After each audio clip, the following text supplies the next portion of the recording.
2 cruises ago since we had 6,239 guests on board, and that is the world record. There have never been any ship, any passenger ship in the world carry that many guests on board. I guess during conflict situation and war situation, the true transporter had more, but they was not considered as cruisers. So this is the highest number we have had. But instead of me standing here and telling you things you already know, I have a couple of staff here in the audience, so they can come. Or if you have questions, I will be happy to at least try to answer them. So I have 2 here, so please. Okay, Captain, we're going to have a little amount of time. Just raise your hands, and Elvis and me, we're going to be around. We're going to have the first question over here, into your left. When we left Nassau, it appeared that there were 3 young people that were left on the dock. It seemed like it would only take about 10 or 15 minutes to stop and let them on board, but we did not do that. What happened to the children? No, there was no children. All of them was more than 18 years old, so there was no children in that respect. As a matter of fact, it was not 3, there was 6. So now we come to a level when we close the gate and we have to depart, because our departure time is 2 o'clock, and that's when we prefer to go. And if you compare us with other kind of liners, for instance, a flight, for instance, they close the gate and nobody's coming on board. And we, to an extent, do the same, because 10 minutes, yeah, it doesn't sound that long, but 10 minutes is 10 minutes. We have to compensate one or another way. And we always try to leave on time, always. So those guests, unfortunately, they was not able to make it, but they joined us in St. Thomas 2 days later. All right, Doctor, we have one more question right here. I'm Taylor from New York. Question about what is the number of guest rooms, actual rooms themselves? We have like 400 rooms? 400 rooms? How many rooms, guest rooms? I know you have the number of guests, but rooms that you can get into. We have, well, this is 2,300 and so staterooms on board. But I can't remember the exact number, but we consider the ship full when we have double occupancy. That means 2 guests per room. So right now we have about 110% occupancy on the ship. Because we say we are full when we have 2 guests per cabin for double occupancy. I can't remember the exact number, but it is about the 2,400. 5,400, I think, is the double occupancy. But excuse me, but I can't remember these numbers. But that is about the numbers of guest stateroom we have on board. But then, of course, we have a lot of crew staterooms also. Okay, we continue the questions over your left. I'm Joe Powers from San Diego, California. I have 2 quick questions. One is, how come you don't make the announcements when we arrive in the port as we've arrived, you can disembark on level 3? I know that the ship has a lot of wonderful technology with the computers, but you're not always at the computer. And we kind of miss hearing from you a little bit there. I know you make your noontime announcements. My second question is, with those announcements, would you also have people not left behind? It reinforces that they didn't see the sign when they get off. Oh, that was, pardon me first. The second one is, what would happen if everyone went to one side of the ship with these stabilizers and everything you talked about earlier? I answer the first one, the last one first. Nothing will happen. Well, what will happen? Of course, all the passengers will go on one side, but the ship will not. Nothing will happen with the ship. No. Even that we have 6,000 or 8,000, including the crew, that will not affect the listing of the ship. She will not react to that. The announcement.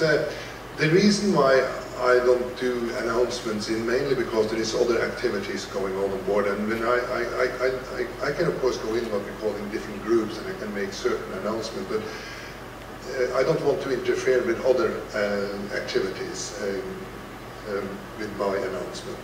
And the company's policy is that we should do as less an announcement as possible. We should have all the messages should go through the cruise compass and things like that. So that is the reason why it. So we try to minimize the announcement as much as we can, actually. Right, yeah. Even in ports, arrival and departure. Sometimes, it depends on what time we are departing, and sometimes I'm doing what we call a departure announcement. Just shortly after, but again, that depends on when we are departing. For instance, Nassau, I don't think I did any, because again, there is so much going on at 2 o'clock in the afternoon, there is so much going on board the ship. I don't want to interfere with that, because if I do that, I will maybe interfere with, cut off the other announcement or activities going on, and I don't necessarily want to do that. Because in reality, it's just it's a relatively small number of guests that are listening to me. I know that. And I know that, and as I said, okay, the majority want to do belly flops or whatever. Oh, in the room, okay, I see. But there is other, even that I don't make this announcement, the announcement are be made throughout the ship that when you can go off and when you can go off. They are made, I know for sure, but whatever they are in the station, I'm not sure. Can I say something? Sorry, man. They don't do it in your stateroom inside because people just sleeps until late or anything. And they do it in several languages when we arrive to port, the Guest International service. They do that just in the hallways, in the public areas. All right, Captain, we have one more question right here in the back. Hello, my name is Nick. I come from Denmark. I asked how much do it cost to build the ship? How much it costs to build the ship? I don't know the exact dollar amount, but it's approximately $1.2 billion. $1.2 billion. If you convert it to Danish kroners, you come up to about 7 billion Danish kroners, right? Okay, let's keep going here to your left side. Hi, my name's Daryl. I'm from Naples, Florida. Question for you is, how did you get chosen to be the captain of this boat? And were you the captain when they were designing, building, all the way through? By the way, he said boat. Did he say boat? That's okay, that's okay. That's okay, I understand. I don't know how I was chosen, to be honest with you. They just called me and asked me whether I would mind going on board a ship or take her. And no, I didn't have anything against that, so here I am.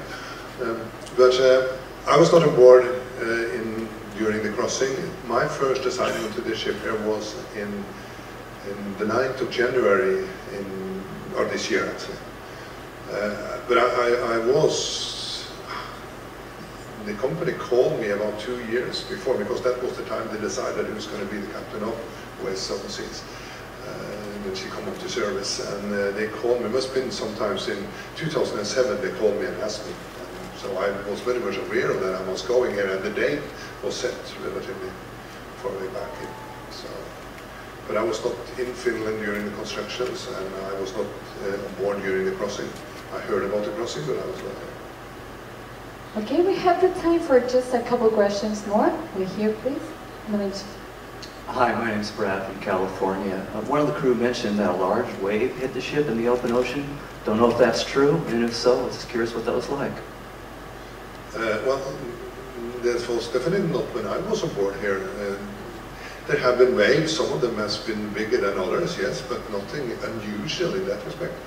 They had some rough days when they did the crossing, that's maybe what they are referring to, because they did the crossing from Europe to the States in the middle of November.